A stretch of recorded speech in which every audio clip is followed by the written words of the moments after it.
Souffle du 15 juillet 2024, sobre comme un chameau.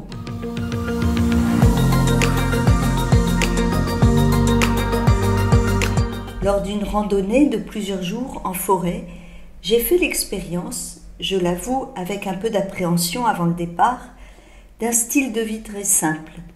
Repas, hébergement, sanitaire. J'ai redécouvert que la sobriété choisie ou acceptée est libératrice et que l'on peut vivre intensément avec peu. Et si la sobriété était un état d'esprit avant même d'être un style de vie ou un argument dans un programme politique?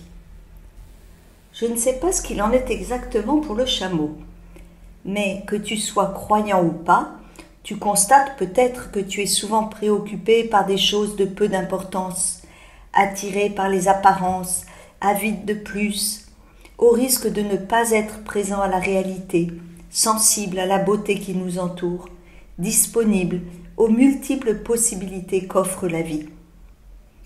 Le contact avec la nature nous simplifie. En la contemplant, notre regard s'élargit et nous apprenons à voir au-delà du visible, des apparences, comme nous y invite cette parole de la Bible. Observez comment poussent les lys des champs. Ils ne travaillent pas, ils ne filent pas. Or, je vous dis que Salomon lui-même, dans toute sa gloire, n'était pas habillé comme l'un d'entre eux. Vivre sobrement ou simplement, c'est d'abord un état d'esprit. C'est me détacher du superflu pour m'attacher à l'essentiel, me désintéresser du superficiel pour entrer dans la profondeur de mon cœur, renoncer à ce que je n'ai pas pour me réjouir de ce que j'ai. Voici 3 petits pas pour retrouver le sens profond de la sobriété de vie. Premièrement, interroge-toi sur ton rapport au bien.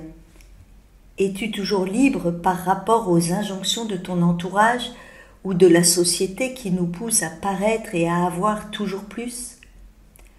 Deuxièmement, dresse une liste de ce qui, dans ta vie, aujourd'hui, te semble essentiel, nécessaire ou superflu. Peux-tu renoncer à ce que tu n'as pas et te contenter de ce que tu as? Enfin, émerveille-toi de ce que tu reçois gratuitement chaque jour, de Dieu ou des autres. L'air que tu respires, le temps, la nature, l'affection de tes proches, un moment de bonheur, et remercie. Allez, bonne semaine!